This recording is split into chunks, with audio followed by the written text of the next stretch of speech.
All right, well, as I said, it's time now to play 4 in a row. By this time, of course, everybody knows how to play it. The contestants know what the rules are. Let's have a look at them. Richard, Ian and Hans. Interesting point that they are our 3 first heat winners earlier on this week, and in the right order. Richard was the first to win a game, Ian was next, and then Hans. Now, Richard, today you got into this round first.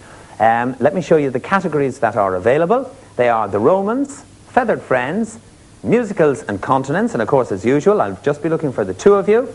It's you against the clock. Richard, what category would you like? Continents, please. Right, Richard, you've picked continents. Will you come and join me here, please, for your solo round in 4 in a row? All right, how are you feeling, Richard? It's the biggest laxative I've ever taken. All right, Richard. Well, you just hang in there. Don't worry about it. Let me remind you how 4 in a row works. Your aim is to score 4 in a row. You will score 1 point for each correct answer, but a wrong answer, as you know, will take you back down to 0. We will now put 40 seconds on the clock for you. You have those 40 seconds to answer correctly 4 in a row. Don't worry, if you don't get all 4, we will credit you with your highest score. Are you all set, Richard? Yes. Here we go, your time starts now. On what continent do the Maasai people live? Africa. They do. Which is the second smallest of the world's continents?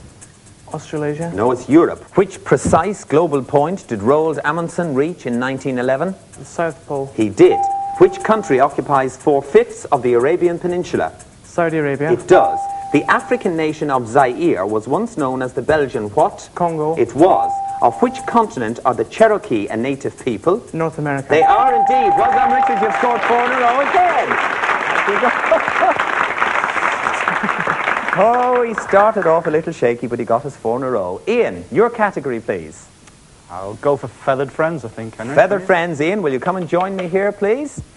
I know, Ian, that you rank bridge, chess, squash, weightlifting among your hobbies. Bird watching in there too, is it? Afraid not. No. All right, well, you've taken maybe a risk, Ian. This is the important day for all of you.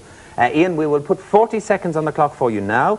And as you know, you'll have that 40 seconds to answer correctly 4 in a row. Your time starts now. The parakeet is a member of which bird family? Parrot family? It is. Which European bird is famous for stealing small, bright objects? The magpie. It's correct. Fruit and pooter are types of what species of bird? Pass. It was pigeons. What kind of bird is a jabiru? A jabiru? Pass. It's a stork. What colourful bird drills in wood when its beak? A woodpecker. A woodpecker, it does. What part of a bird's body is partially composed of keratin? It's feathers. It is. To which continent is the black swan a native? Australia. It is. What colour are the feathers on the head of an American bald eagle? Oh, Ian, hard luck. I don't know whether you had the right answer. I won't ask you. You'd be frustrated. The answer was white. You didn't score 4 in a row, Ian, but you did score 3. Thank you. And finally, Hans. Mans, our Austrian diplomat. What category would you like, Hans? The Romans. The Romans. Hans, will you come and join me here? Let me just bring you up to date with the score. Richard is, in fact, already through to the head-to-head final because he has scored 4 in a row. Ian has 3, so you have to equal 3 or to beat it to get into the final. If you equal Ian's 3, we'll have to have a tiebreaker. Hans, are you ready? Yes. Well, we'll put 40 seconds on the clock for you now, just to remind you of all 40 seconds to answer correctly 4 in a row, and your time starts now. In Roman mythology, who was the god of war? Ares. No, it was Mars. Oh. In classical mythology, which goddess, starting with D, was the Roman counterpart of the Greek Artemis? Diana. It was. In Roman mythology, who was queen of the gods? Have to hurry you. Hera. No, it was Juno. Who was the first Christian Roman emperor? Constantine. He was. Which Roman ruler procurator ordered the crucifixion of Christ? Pontius Pilate. He did.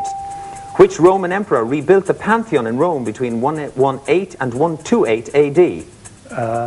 Trajan. No, it was... what did you say, Trajan. Hans? No, it was Hadrian. I'm sorry, Hans. You didn't score 4 in a row. Thank you. In fact, you scored 2. No. Hans, thank you very much indeed. Thank you.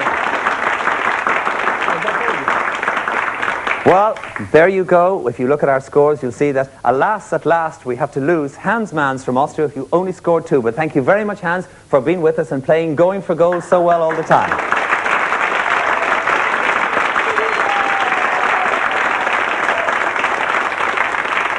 But what it means is the two home birds have done well this particular week because Richard with 4 points from Scotland and Ian with 3 points from England are into today's head-to-head final. I'm going to ask them to come as we prepare to go for gold.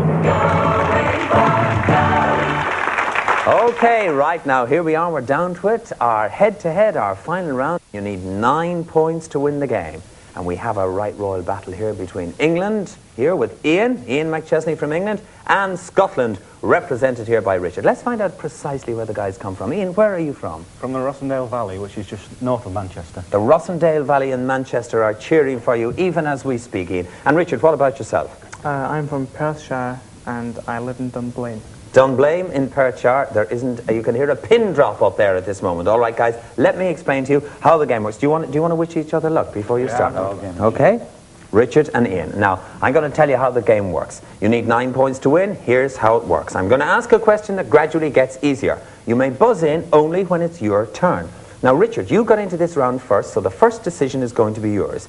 If you decide to start, you'll be able to buzz in when the clock is in the big 4 zone. When it gets down to the 3 zone, it goes across to Ian. Then it comes back to you. So look upon that 4, 3, 2, 1 as really a clock. It starts counting down when I start reading the question. Each time the clock moves into a new zone, control passes to the other player. And remember, you may only answer when you have control. If you're right, well, you score the number of points that are showing. All right? To help you make your decision, I'll tell you the first question is on the subject of the sea, and there's an extra little clue for you watching at home. So it's time for you to decide. Richard, you can decide to play with a clock and control in the big 4 zone, or you can force Ian to play. Will you play or will you pass? I'll play. You will play. All right. You have control of the game, and remember, you may buzz in only when you have that control. The clock will stop when you hit the buzzer, and remember, guys, it takes 9 points or more to win. Here we go on the subject of the sea. Time starts now. I am one of a group of shellfish called mollusks that range in size from a man's fist. Richard. Mussel. Is not the right answer. Ian, you have control, and time continues now. They range in size from a man's fist to about 8 meters from tip to tip. Ian. Razor shells. It's not razor shells. Richard, you have control, and time continues now. I live chiefly in tropical and temperate seas. Richard. Starfish. It's not a starfish. Ian, you now have control of the game, and time continues now. I have no bones. Clams. Ian. It's not clams. Richard, you have control of the game, and time continues now. I have no inside shell. Richard. Jellyfish. It's not a jellyfish. Ian, my goodness, you guys are trying hard for this. You have control of the game, Ian, and time continues now. Some people call me devilish because of my frightening appearance. My name comes from 2 Greek words. Hard luck, guys. There's no point in continuing. You tried so hard. The answer was octopus. All right. So we're back to the start almost again. Richard, you got into the round first. The subject is pop music. There's an extra clue for you watching at home. Richard, on pop music, will you pass or play? I'll play. All right, you'll play. Remember, you need 9 points, guys. Time starts now. I'm an American singer and composer born in Michigan in 1950. I began my career as a precocious child singer and harmonica player for a particular record label. Richard. Stevie Wonder. Stevie Wonder is right. We're going to score. Answered in the 4 zone. Goodness me, answered in the 4 zone, which means, Ian, that you're playing what we call catch-up. The subject is geography. Here's a clue for you watching at home. Ian, will you play or pass? Play. You're going to play. Your time starts now. I am a city. My population is about 415,000. In my western area, modern factories produce chemicals, clothing and machinery. My prehistoric beginning, Ian. Berlin. It is not Berlin. Richard, you have control of this game and your time continues now. My prehistoric beginning dates back more than 4,000 years. I've had periods of Roman, Muslim and British rule. Most of the street signs and shop signs are in 3 languages: English, Arabic, Hebrew. I'm the only holy city. Jerusalem. Richard, it is Jerusalem. You're quite right. You just got there in the 1 zone, bringing you up to 5 points, which means, Ian, you are playing catch-up. The subject is politics. There's an extra clue for you watching at home. Oh, goodness, 5-0. Ian, will you play or pass? Play. You've got to play, Ian. You're quite right. On politics, your time starts now. I am a political leader born in New York State in 1882. I attended Harvard and Columbia Law, and in 1913... Ian. Henry Kissinger. It is not Henry Kissinger. You are wrong. Richard, you have control of the game. And your time continues now. In 1913, I became Assistant Secretary of the Navy. I was stricken with an illness in 1921. Richard, Woodrow Wilson. It is not Woodrow Wilson. Ian, you have control of the game, and your time continues now. In 1932, I was nominated for President of the United States and was elected to my first term. I began the New Deal, and I used the radio. Richard. Roosevelt. Roosevelt is correct. Well done. Answered again in the one zone, which means, Ian, that you're still playing catch-up. The subject is Island of the World, Islands of the World. Here's an extra clue for you watching at home. Will you play or pass, Ian? Tell me. I tell you that you probably got to play, Ian. You will play all right. On Islands of the World, your time starts now. I am a group of islands made up of volcanic peaks and covering an area of more than 8,000 kilometres. Ian. Canaries. No, it's not the Canaries. Richard, you have control of the game. Listen carefully. Your time continues now. I'm over 8,000 kilometres. Strange birds and animals thrive on me. My name comes from the Spanish word for the giant land turtles which used to inhabit me. Richard. I'm sorry, it's gone. It's gone. It's on the tip of everybody's tongue. Ian, you have control of the game. Your time continues now. Once known as the Enchanted Isles, I lie in the Pacific Ocean. About one... Ian. Galapagos The Islands. Galapagos Islands is correct. Well done, Ian. You got an answer. You got in there in the two zone. Brings you up to 2. To Richard 6. It means that you're still playing catch-up. The subject is places. Here's an extra clue for you watching at home. Ian. Play. You're going to play and your time starts now. On places. I am a historic mountain located on a triangular peninsula between the two north arms of the Red Sea. I am sometimes called Mount Hera and I'm prominently mentioned in the Old Testament.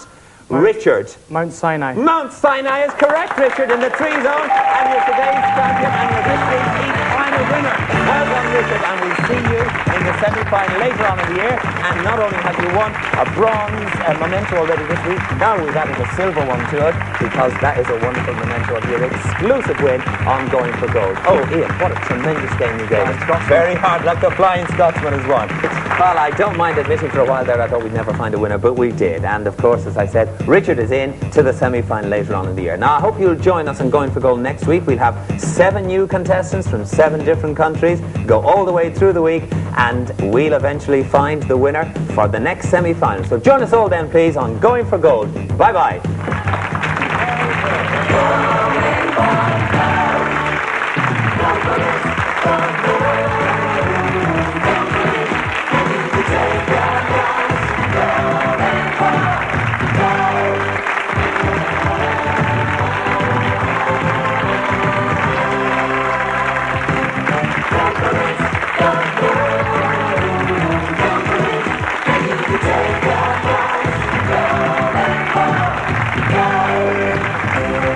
In association with Super Channel and the BBC, Going for Gold is a Reds Grundy production.